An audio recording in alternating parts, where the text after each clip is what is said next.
Muy buenos días, queridos compañeros. En esta mañana queremos presentar pues el avance que tenemos de nuestra investigación, la cual se llama la hemos nombrado Caracterización de la población celíaca en Colombia, conformada pues nuestro equipo de trabajo de los estudiantes investigadores por Eduard Arnoldo Chacón, Carla Lucía Vázquez y Juan Esteban Lemos, quien les habla. Nuestra docente asesora, la profe Beatriz Torres. Antes de avanzar un poco entrando en tema, quiero plantearles la siguiente pregunta que les va a ser útil para considerar la importancia de este tema de investigación. Y es la siguiente: si ustedes hoy se encontraran en su servicio, en su rotación o ya como enfermeros ejerciendo a un paciente que dice ser celíaco o sufrir de enfermedad celíaca, ¿ustedes qué harían? ¿Qué le dirían a ese paciente? ¿Entenderían lo que les está diciendo? ¿No lo entenderían? ¿O qué implicaciones creen ustedes que tendrían que, digamos, considerar para cuidar a este paciente de manera adecuada? Si la respuesta es que no saben qué responder, entonces les invito para que conozcan más qué es esto y vamos a empezar justamente por esos términos, los tres términos más importantes. Número uno, ¿qué es enfermedad celíaca?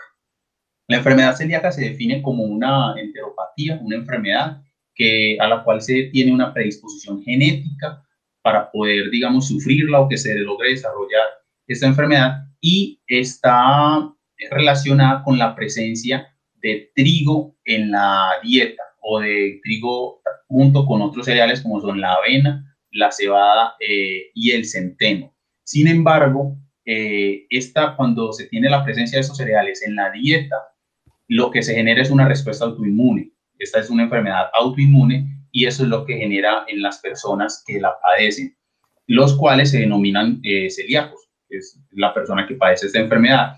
Y el gluten, pues es justamente esas proteínas que contienen estos cereales, las cuales se denominan también gliadina. Y pues dependiendo del cereal al que se le refiera, pues va a tener también un nombre particular. En cuanto a la formulación del tratamiento del problema, tenemos que la historia de esta enfermedad se remonta incluso al siglo II a.C., al cual ya se venía considerando que existía una reacción a los cereales, como era el caso particular del trigo.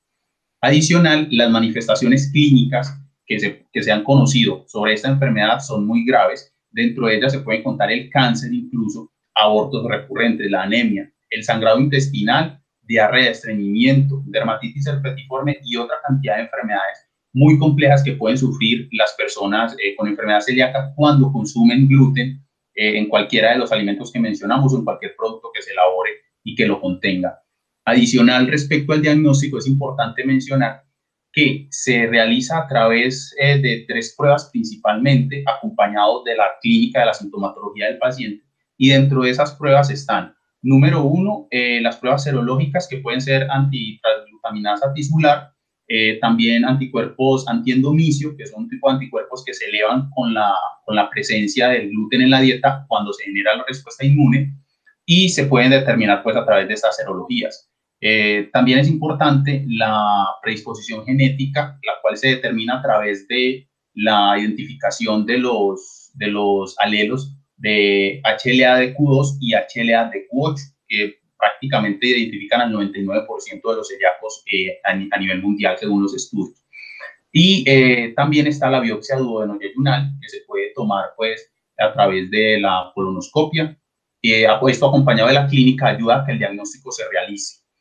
Respecto al planteamiento del problema, también hablaremos de las implicaciones para la vida cotidiana de un paciente. Y esto tiene que ver con cosas tan sencillas como hacer mercados. Se vuelve muy difícil y complejo para un paciente salir a hacer mercado porque debe aprender a leer etiquetado de los productos, cosa que es un poco complicada en Colombia. Adicional a esto, podemos hablar de lo complejo que puede ser comer en casa de un familiar, puesto que la contaminación cruzada se puede presentar en la preparación de alimentos, cuando incluso se revuelven alimentos que tienen gluten con otros que no tienen, o incluso se utilizan los utensilios con que se prepararon.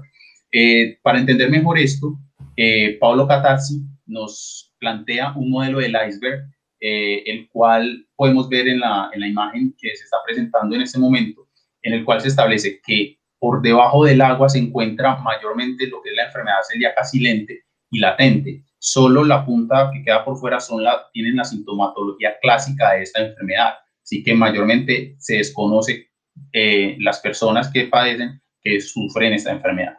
Respecto a la epidemiología, hay un aumento mundial muy importante y también hay unos reportes en Colombia que hablan de que la enfermedad existe en el país. En cuanto a la justificación, tenemos una ausencia de datos muy importante en Colombia porque hay pocos estudios que hablan de esta enfermedad, pero los estudios que hay la identifican en población, por ejemplo, en el Valle del Cauca, en la región de Boyacá y Cundinamarca. También hay un requerimiento de que se realicen investigaciones y de ahí que estamos realizando esta para que se conozca más sobre esta enfermedad.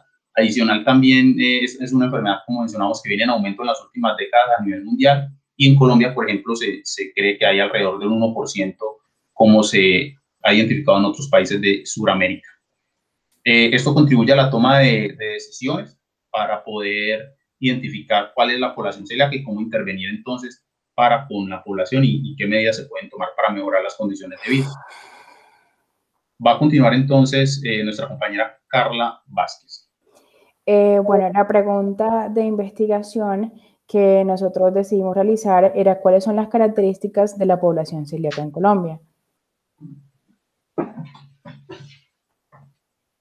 Bueno, en el marco conceptual tenemos que el marco teórico define que la enfermedad celíaca es un trastorno multigénico inmunomediado que se desarrolla cuando la mucosa intestinal de individuos susceptibles se expone a las proteínas de gluten.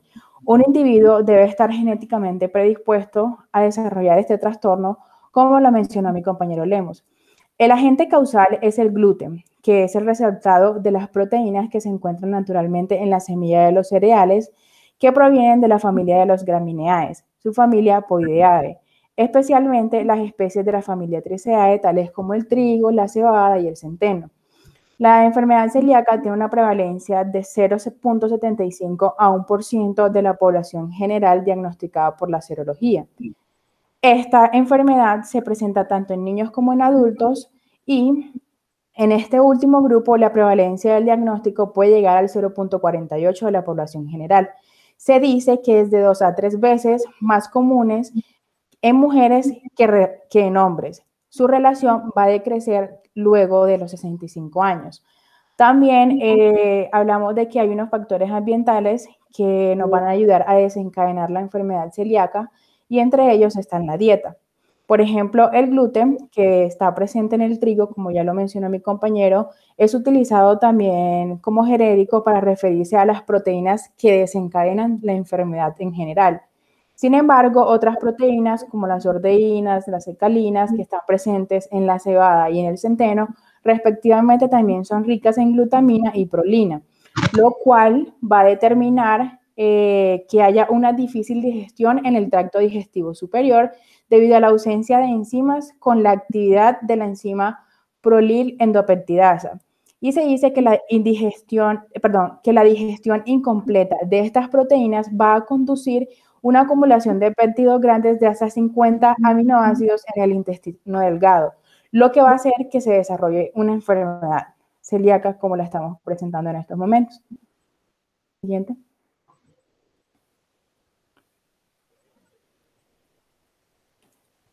Siguiente, por favor. No, perdón, la anterior, la del marco referencial. Bueno, en esta investigación que se hizo, tiene por objetivos pues lo que es determinar las características clínicas, la búsqueda de diagnósticos, tratamientos y seguimientos de la enfermedad celíaca en los hospitales públicos de Concepción, que cuentan con el servicio de gastroenterologías, y para ellos pues se tomó una población menor a 18 años, donde se extrajeron datos de las historias clínicas dentro de un periodo de tiempo de 6 años. Estos pacientes debían cumplir con el protocolo de criterio diagnóstico, haciendo pues la confirmación a través de la biopsia intestinal. Bueno, se puede señalar que actualmente la enfermedad celíaca sigue sin ser diagnosticada en muchos pacientes. Para ello, se debe ser riguroso al momento de realizar una identificación de la enfermedad celíaca. Esto quiere decir que se realicen los exámenes serológicos pertinentes, como lo mencionó mi compañero, la biopsia intestinal, y en cuanto a la parte genética se debe realizar solo en casos que estén seleccionados. La incidencia, como se los mencioné, es comúnmente mayor en las mujeres, sin embargo, también se presenta a partir de los 65 años más en hombres. Basado pues en el estudio que se realizó y los resultados que se obtuvieron, se puede señalar que los resultados más precisos son la combinación de los cambios porcentuales anuales que se muestra en la incidencia de la enfermedad celíaca, ya que esta ha tenido un aumento de 7.5 por año durante la última década. Esto a su vez nos indica que a nivel mundial la enfermedad celíaca va creciente en aumento en todo el mundo, basado en los estudios que hay en diferentes lugares como Europa, Norteamérica, pero se precisa pues más la necesidad de aumentar las investigaciones en África, Asia, América Latina, y de esta manera generar una completa incidencia global de la población celíaca en el mundo. La epidemiología, la presentación y diagnóstico de la enfermedad celíaca, se dice pues que existe un desconocimiento concreto del por qué se está presentando este aumento, pero también se puede relacionar a los factores ambientales que les mencioné ahorita y de los cuales pueden llegar a promover la pérdida de la tolerancia a los alimentos que contienen gluten. Los criterios para el diagnóstico de la enfermedad celíaca están cambiando, pero en adultos el diagnóstico aún depende de la presencia de atrofia de las vellosidades duodenales, mientras que el paciente sigue una dieta que contiene gluten, junto con los hallazgos de los análisis serológicos que ya se los mencionamos anteriormente.